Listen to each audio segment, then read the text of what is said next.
같이 기도 드리고 말씀 생각하십시다. 하나님, 이 시간도 저희가 말씀 앞에 있사오니 부족하고 미련한 종에게 하나님의 말씀, 귀한 진리의 말씀의 한 부분을 바르게 해석할 수 있는 지혜와 힘을 주시고 하나님의 영 성령님이 우리 가운데 계시오니 부족한 종의 심령과 생각과 입술을 주장하여 주시고 또 듣는 이들에게 은혜를 주셔서 피곤한 시간이지만은 하나님의 말씀을 또 사모함으로 또 듣고 깨닫고 또 유익을 얻고 하나님의 말씀의 지식 속에서 영적인 유익이 있고 믿음이 자라가고 주님을 사랑함이 더하여 가고 또 하나님의 은혜 속에서 심령의 기쁨과 평강을 풍성하게 누리며 살게 하여 주옵소서. 세상은 근심 걱정이 많고 슬픔이 많은 그런 골짜기와 같은 세상이지만은 주 안에서 믿음과 순종으로 사는 자들에게 평강을 주시고 강물 같은 평강을 주시는 줄을 믿사오니 그 평강 속에 모두들이 기뻐하고 감사하며 살게 하여 주옵소서. 부족한 종에게 은혜를 주옵소서. 성령의 도우심을 항상 주옵소서. 예수님의 이름으로 기도하옵나이다. 아멘. 레위기 17장 말씀입니다. 피를 먹지 말라는 그런 율법의 말씀입니다. 1절부터 4절 다시 보십시다. 여호와께서 모세에게 일러 가라사대 아론과 그 아들들과 이스라엘 모든 자손에게 고하여 그들에게 이르기를 여호와의 명령이 이러하시다 하라. 무릇 이스라엘 집에 누구든지 소나 어린 양이나 염소를 진 안에서 잡든지 진 밖에서 잡든지 먼저 회막문으로 끌어다가 여호와의 장막 앞에서 여호와께 예물로 드리지 아니하는 자는 피 흘린 자로 여길 것이라. 그가 피를 흘렸은즉 자기 백성 중에서 끊쳐지리라. 이 말씀이 무엇인지. 그러면은 소나 어린 양이나 염소를 식용으로 잡아 먹으려고 잡을 때에 먼저 회막에 나아가서 하나님께 예물로 드려야 잡아먹을 수 있다는 뜻인지 어떤 뜻인지 조금 궁금해집니다. 그런데 결론적으로 보면 그런 뜻 같지는 않고 하나님 앞에 예물로 드리는 그런 다시 말하면 제사를 드릴 때에 반드시 회막 앞에 와서 제사를 드리라 그런 규정이 아닌가 그렇게 봅니다. 그러면은 그거를 원문대로 조금 다시 번역해 볼 수 있는데 다시 번역하면 무릇 이스라엘 집에 누구든지 소나 어린 양이나 염소를 진 안에서 죽이든지 진 밖에서 죽이든지 똑같은 말이죠. 그까지는 잡든지 하는 말은 죽이든지라는 말이니까 죽이든지 진 밖에서 죽이든지 여호와의 먼저 회막문으로 끌어다가 그렇게 번역하지 말고 여호와의 장막 앞에서 여호와께 예물로 드리기 위해 회막문으로 가져오지 않는 자는 그러니까 하나님께 예물을 드리기 위해서 잡을 때에 진 안에서 잡든지 진 밖에서 잡든지 여호와께 예물로 드리기 위해서는 회막문으로 가져와야 된다. 그 말씀을 하고자 하시는 것이라고 봅니다. 여호와께 예물로 드리기 위해 회막문으로 가져오지 않고 자기 진 안이든나 진 밖에서 임의로 짐승을 잡으면 그것은 피 흘린 자로 여길 것이다. 이렇게 굉장히 엄하죠. 그럼 반드시 회막문 앞으로 가져와야 된다는 규정입니다. 그가 피를 흘렸은즉 피를 흘렸은즉 자기 백성 중에서 끊어지리라. 우리가 율법에 보면 끊어진다는 말이 간혹 있는데 끊어진다는 말은 아주 무서운 말입니다. 그 백성 중에서 끊어진다는 말은 사형이든지 아니면 제명 출교이든지, 우리가 끊어진다는, 회중 가운데서 끊어진다면 아예 출교를 시켜버리든지 아니면 사형을 시키든지 아니면 하나님이 직접 개입하셔서 징벌을 하시든지, 그것도 일종의 죽음, 하나님이 쳐서 죽이든지, 그게 끊어버리는 것입니다. 굉장히 무서운 말이죠. 우리는 하나님께 끊어버리는 자가 하나도 없기를 바랍니다. 하나님께서 끊어버려서 사형 혹은 출교, 다 무서운 거잖아요. 교회에서 파문, 제명 출교다. 당신은 이단 사설을 주장하고 또 성경에 위배되는 그런 행위를 하기 때문에 그걸 회개하라고 경고했지만 회개치 않으니까 당신의 명부는 교회에서 제하겠습니다. 우리 교회 명부만 제하면 다른 교회 가지, 그게 아니라 한 교회에서 정당성 있는 그런 벌을 내리면, 7일을 한다고 벌을 내리면 이 사람은 이러이러한 이단 사설을 주장했기 때문에 제명입니다.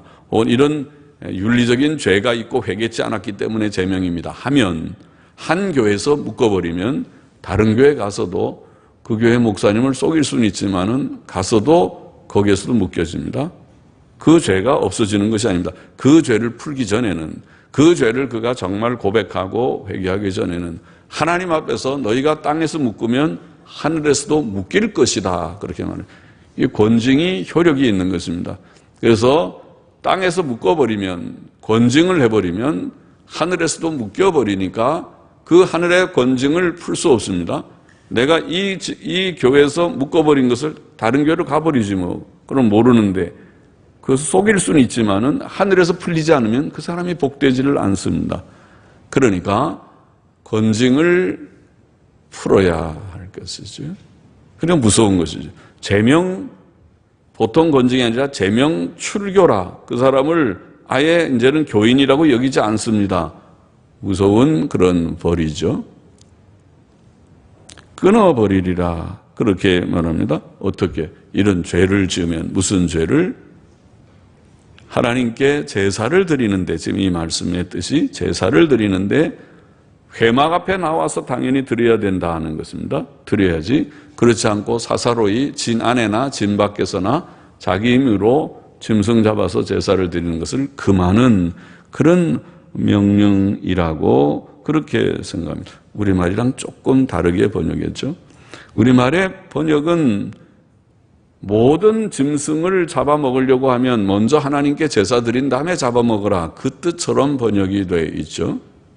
그런데 왜 그렇게 제가 그렇게 번역을 하느냐면은, 그것은 신명기 12장에 보면은 이런 말씀이 있습니다. 12장 15절에 내 하나님 여호와께서 내게 주신 복을 따라 각 성에서 내 마음에 즐기는 대로 생축을 잡아 그 고기를 먹을 수 있나니 곧 정한 자나 부정한 자를 물어나고 노루나 사슴을 먹음같이 먹으려니와. 신명기 12장 15절 그랬고, 21절에도 너는 여호와의 주신 우양을 잡아 너의 각 성에서 내가 물은 마음에 좋아하는 것을 먹되. 그럼 먹을 수 있구나. 먹을 수 있구나. 뭐를? 소나 양이나 잡아서 각 성에서 먹을 수 있다, 그렇게 되어 있습니다. 그러니까 뭘 하나 잡아 먹을 때마다 그 짐승을 가지고 회막에 다 나아가서 회막에서 먼저 제사를 드리고 잡아먹는 것이 규정이 아니죠. 규정이 아니죠. 그렇다면 여기에 레위기의 이 말씀은 무슨 뜻일까? 이 말씀은 방금 전에 제가 해석이라고 할지 다시 번역을 좀 해본 대로 이것은 제사 장소의 법에 관해서, 제사의 장소에 대해서 우리가 하나님께 제사를 드리려고 할 때에는 제사는 반드시 회막 앞에 나와서 드리도록 하라, 그런 것입니다. 이전에 회막이 없을 때는 있는 곳에서 제사를 드리기도 했을 것이지만은 이제 회막을 세운 이후에는 회막에서 제사를 드리라. 그렇게 제사의 장소의 법을 엄격하게 했고, 이 법을 어기면 그것은 끊어지리라. 사형, 출교, 곧 하나님의 직접 개입으로 치셔서 죽게 되는 그런 벌을 받게 될 것이다. 그렇게 말했습니다. 그 까닭은, 이렇게 엄하게 경고하신 것은 제사의 부패를 방지하기 위함이었을 것이라고 생각됩니다. 제사의 부패를 방지하기 위해서 아무렇게나 이곳저곳에서 다 제사를 드리면은 제사가 점점 변질되기 때문일 것이라고 봅니다. 제사는 하나님께 드리는 일종의 예배입니다. 물론 구약의 제사는 오늘 신약교회의 예배하고는 다른, 1차적으로 예수 그리스도를 예표하는 의미가 담겨 있습니다. 예수님의 십자가 대속사역을 상징하는 예표적인 의미가 있고, 그와 더불어 또 하나님을 경외하는 자들이 하나님께 진심으로 예배를 드리는 뜻이 있습니다. 구약의 5가지 제사, 번제, 소제, 그 다음에 화목제, 속죄제, 속건제, 5개의 제사가 다 공통적으로 그 속에는 1차적으로는 예수 그리스도의 대속을 상징하는 뜻이 있고, 또 그 속에 온전한 헌신, 온전한 순종, 또 하나님과의 교제의 회복, 감사의 제사를 드린다는 뜻이 있어요. 그러니까 우리가 하나님께 예배를 드릴 때 예수 그리스도의 속죄에 근거하는 것은 기본이고, 예수님의 피의 속죄에 근거하지 않는 아무도 하나님을 찬송할 수 없고 기도할 수 없고 하나님께 예배를 드릴 수 없다. 감히 드릴 수 없다. 왜? 우리는 죄인이니까. 죄인이 감히 하나님 앞에 나오는 것을 하나님이 용납하지 않으신다. 이 불결한 자들아 가라. 불결한 자들, 더러운 자들, 죄를 짓고 뻔뻔스러운 자들이 감히 하나님 앞에 나와 하나님의 이름을 불러 가라고 주님이 물리치실 것이기 때문에 주 앞에 나올 수 없지만은, 하나님 나는 부족한 죄인입니다. 머리를 들 수 없는 죄인이지만은 나의 의가 되시는 중보자 구주 예수 그리스도의 이름을 의지하고 십자가 완전 단번 대속사역의 그 공로를 의지하고 감히 은혜의 보좌 앞에 나와 싸우니 받아주옵소서 하고 나오는 것입니다. 그래서 예수 그리스도의 속죄를 통하지 않고서 주님을 섬길 자가 없고, 예수 그리스도의 이름으로 찬송의 제사를 올리고, 예수 그리스도의 이름으로 기도를 올리고, 예수님의 이름으로 기도하옵나이다 기도를 올리고 예수님의 이름으로 우리가 예배를 드려야 한다는 말씀입니다. 그리고 그 속에 참 예배자는 진지하게 형식적으로 장난삼아가 아니고, 예배가 축제라고 해서 요즘 예배처럼 노는 놀이 마당처럼 놀이터가 돼가지고 예배당이 다 놀이터 한판의 놀이터처럼 구판처럼 그렇게 노는 것이 아니고, 하나님 앞에 진지하게 진심으로 두려운 마음으로 찬송과 기도를 올리고 하나님의 말씀을 강론하고 그 말씀을 경청하는, 자세히 들어보고 배워보려고 하는, 복습해 보려고 하는, 그것이 참된 예배자의 태도여야 할 것이다. 신령과 진정의 예배라고 하는 예배자의 태도일 것이다. 하나님께 드리는 예배가 부패되지 않아야 된다는 것을 보입니다.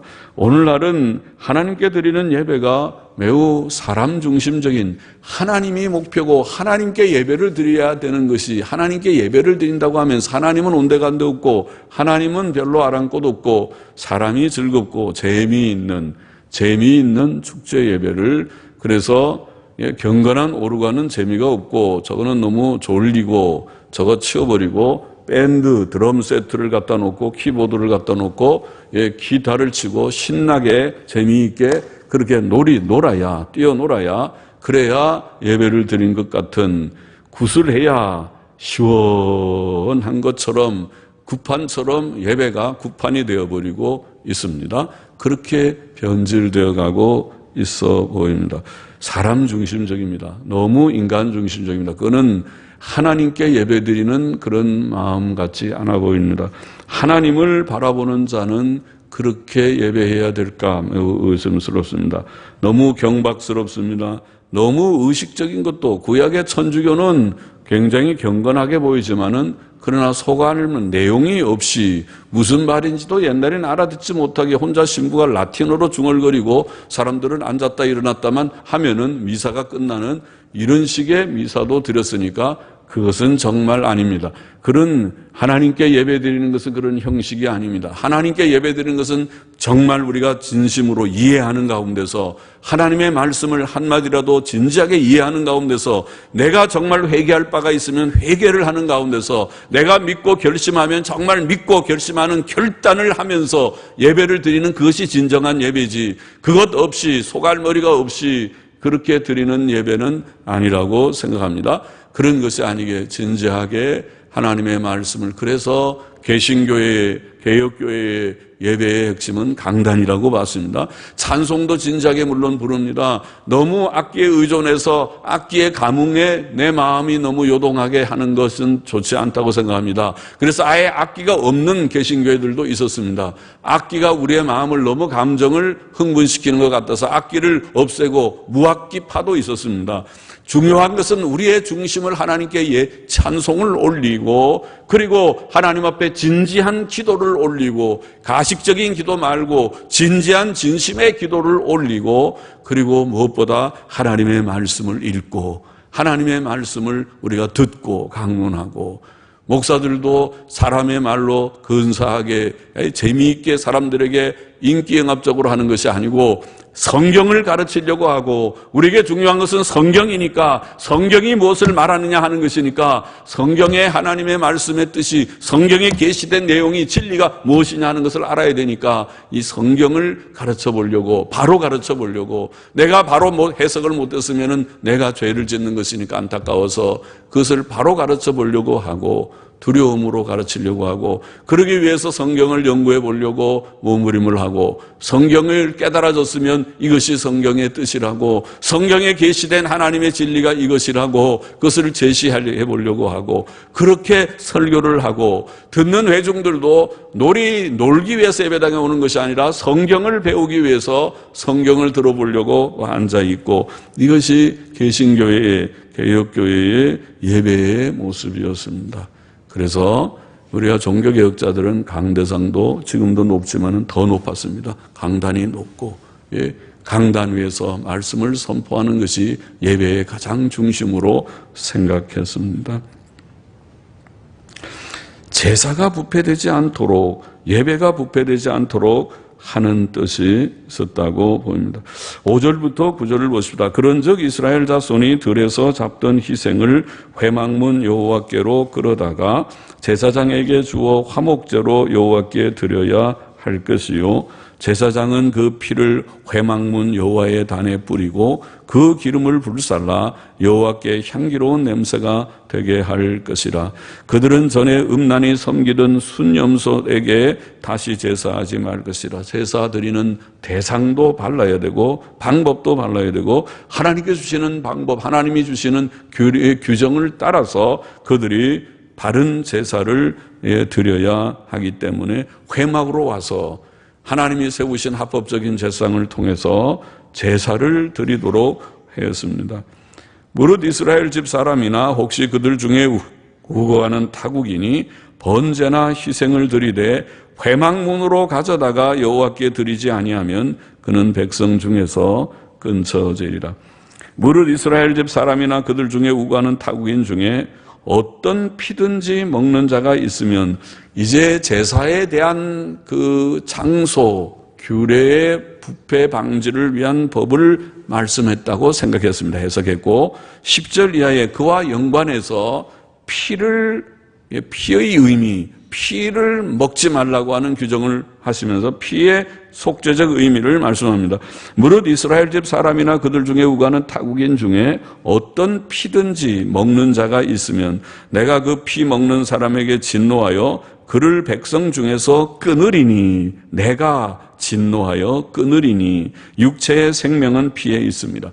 여러분, 지금도 사람들이 피를 먹지만은 옛날에도 피를 마셨다고 보이죠. 이 말씀을 보면 이방인들이 많이 했습니다. 그래서 피를 먹고, 짐승의 피를 먹고, 생피를 먹고, 그것이 몸에 건강에 유익하다고 피를 마시는 그런 일들이 있었다고 보이죠. 그러나 그렇게 하지 말아라, 이렇게 구약에 규정했습니다. 피를 먹지 말아라. 피를 먹으면 백성 중에서 끊어지리라. 육체, 왜 그러냐? 육체의 생명은 피에 있기 때문에, 피는 곧 생명이기 때문에, 피는 생명이기 때문에 피를 먹지 말아라, 그렇게 말을 했습니다.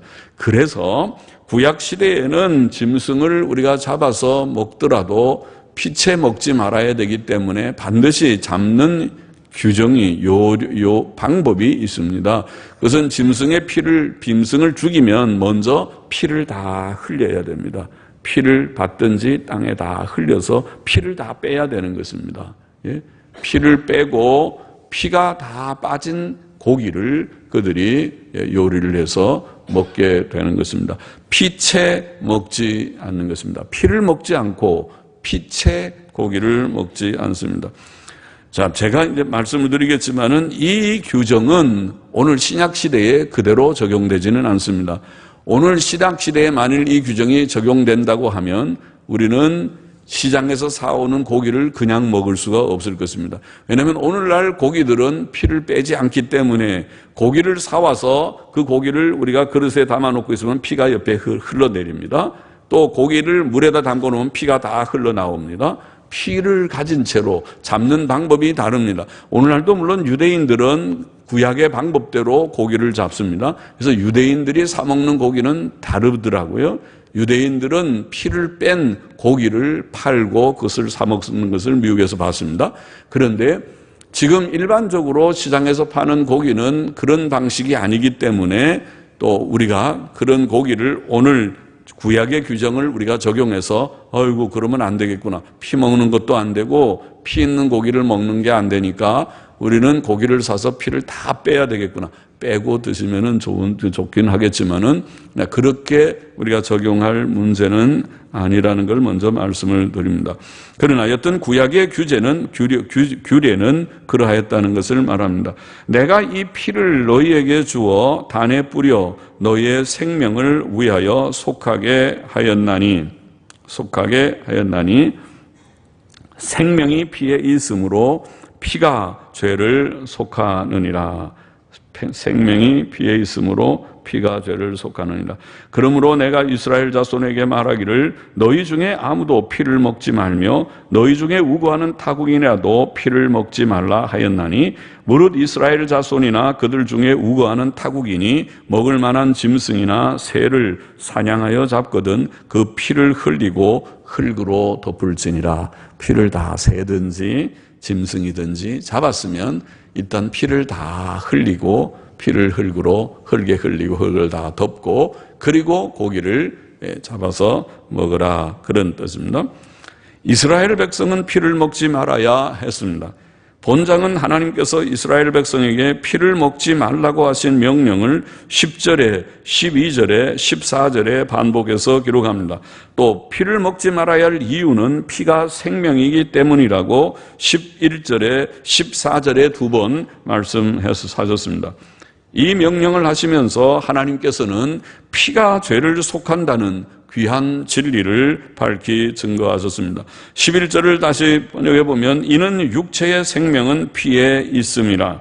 내가 이 피를 너희에게 주어 단에 뿌려 너희의 생명을 위하여 혹은 너희의 영혼들을 위하여, 옛날 킹제임스 성경이나 NASB 성경의 번역대로 너희의 영혼들을 위하여, 네펫이라는 말은 영혼이라는 말도 되고 생명이라는 말도 됩니다. 다 번역할 수 있지만은 너희의 영혼들을 위하여 속하게 하였나니 이는 생명이 피에 있으므로 혹은 생명 때문에, 생명이 피에 있으므로 라는 이 단어는 생명 때문에, NASB의 번역대로 생명 때문에 피가 죄를 속하느니라.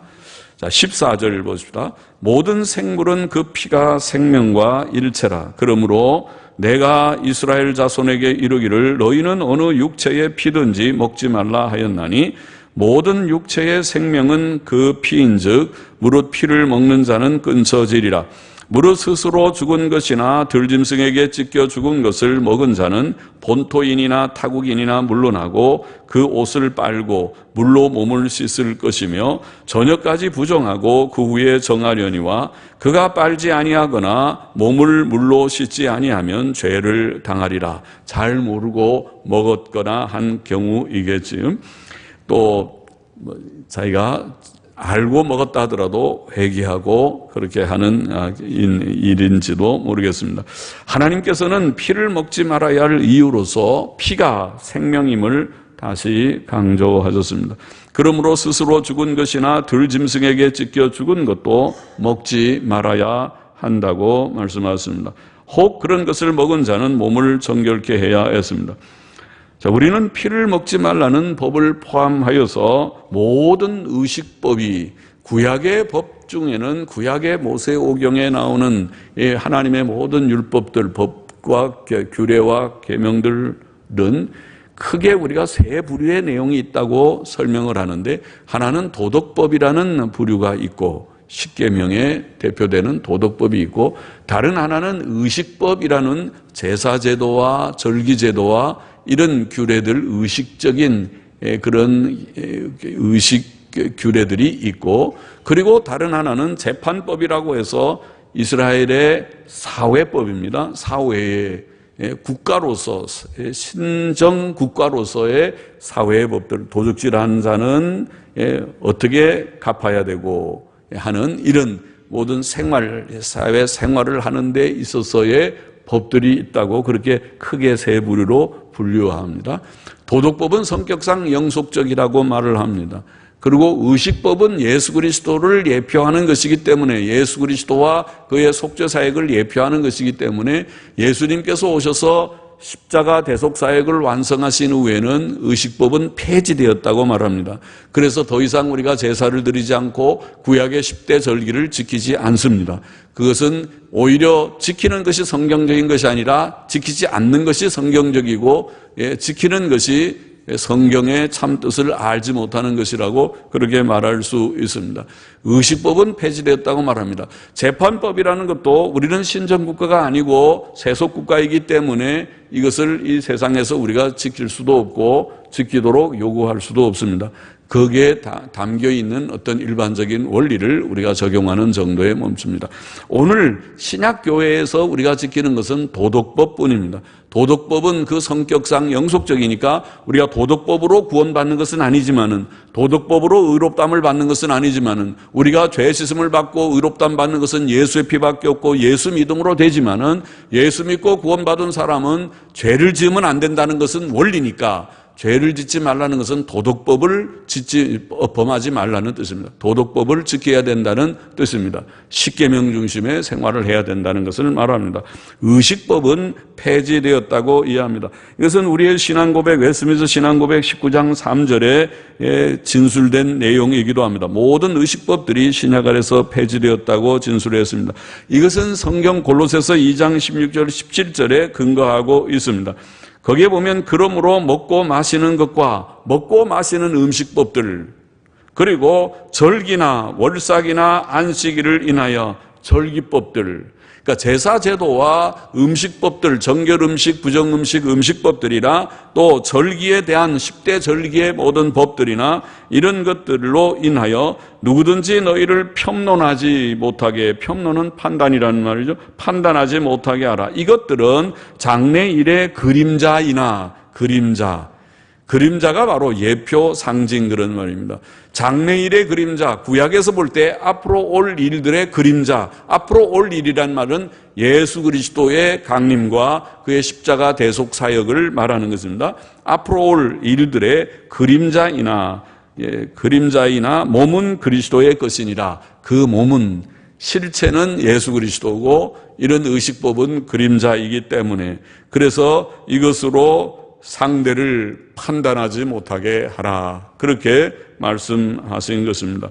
이것은 주 안에서 성취되었기 때문에 신약 안에서 그것을 지키지 않고, 그래서 우리가 히브리서에 넘어가 보면 왜 구약 제도가 오늘날 폐지되었는가, 이제는 예수 그리스도 안에서 새 시대가 시작되었는가를 히브리서 성경은 자세하게 설명하고 있는 것입니다. 구약의 폐지, 신약의 새 제도의 시작에 대해서 히브리서 성경이 설명하고 있는 것입니다. 사도행전 15장에 기록된 예루살렘 총회의 결정 중에 이방인 신자들에게 우상의 제물과 피와 목매어 죽인 것을 멀리하라는 규례는 유대인들과 이방인들이 섞여 있었던 초대교회를 위한 임시적 조치이었다고 이해하는 것입니다. 그것은 영속적인 규례가 아니고 유대인들은 오랫동안 구약의 법에 익숙해 있기 때문에 유대인들이 만일 이방인들이 우리는 자유하다고 해서 그런 일들을 행하면 몹시 그것은 거리껴서 같이 공동생활, 교회 생활하기가 어렵기 때문에 그들이 공동체, 이방인들과 유대인 그리스도인들이 섞여 있는 초대교회의 상황에서 임시적으로 그런 조치를 한 것이라는 것을 우리가 그렇게 설명하고 그렇게 이해해야 할 것입니다. 자, 피를 그러나 먹지 말아야 된다고 구약에는 말씀하고 있습니다. 본장 11절에 증거된 피의 속죄 개념은 우리의 구원에 직접 관계되는 매우 중요한 개념입니다. 피의 중요성은 하나님께서 에덴 동산에서 아담과 하와에게 가죽 옷을 지어 입혀주실 때부터 암시되었고, 그것은 그 후 아벨이 양의 첫 새끼로 드린 제물을 하나님께서 받으셨을 때도 증거되었습니다. 인류 역사 초기로부터 행해진 번제는 피의 중요성을 암시하였습니다. 모세가 하나님께로부터 받은 제사 제도는 피의 중요성을 증거하였습니다. 제사장은 제물의 피를 번제단에 뿌리고 또 성소나 지성소에 들어가는 경우에는 지성소의 휘장이나 또 지성소 안의 속죄소에도 7번 뿌려야 했습니다. 피를 뿌려야 했습니다. 피를 뿌려야 했습니다. 이 속죄의 피는 예수 그리스도의 십자가 대속 사역을 예표한 것이었습니다. 예수 그리스도께서는 십자가에 못 박혀 피를 흘려 죽으셨습니다. 그의 속죄 사역은 피 흘리신 사역이었습니다. 그는 십자가에 달리시기 전날 밤 제자들과 함께 유월절 저녁 식사를 하실 때 포도즙 잔을 나누시며 이것은 죄 사함을 얻게 하려고 많은 사람을 위하여 흘리는 바 나의 피 곧 언약의 피니라고 말씀하셨습니다. 예수 그리스도의 피는 많은 사람의 죄 사함을 이루는 속죄의 피이며 이것이 하나님의 구원의 방법이었습니다. 사도 바울은 피의 속죄를 밝히 증거했습니다. 로마서 3장 25절에 보면 이 예수를 하나님이 그의 피로 인하여 믿음으로 말미암는 화목제물 혹은 유화제물로 세우셨으니 그렇게 말씀했습니다. 그 피로 인하여. 히브리서 9장 12절은 예수 그리스도께서는 염소와 송아지의 피로 아니하고 오직 자기 피로 영원한 속죄를 이루사 단번에 성소에 들어가셨느니라고 증거합니다. 예수 그리스도의 십자가의 죽음은 자신의 피로 영원한 속죄를 이루신 제사이었습니다. 그는 하나님 앞에서 속죄 제물로 죽으셨습니다. 구주 예수 그리스도를 믿는 우리 모두는 그의 속죄 제사로 말미암아 죄 씻음과 의롭다 하심의 구원을 얻었습니다. 사도 베드로는 베드로전서 1장 18절 19절에서 증거하기를 너희가 알거니와 너희 조상의 유전한 망령된 행실에서 구속된 것은 은이나 금같이 없어질 것으로 한 것이 아니요 오직 흠없고 점없는 어린 양 같은 그리스도의 보배로운 피로 한 것이니라. 우리의 죄를 씻는 것은 돈 갖고 된 것이 아니고 부자가 할 수 있는 그런 것이 아니고 하나님의 아들 예수 그리스도께서 보배로운 피를 흘리셨다.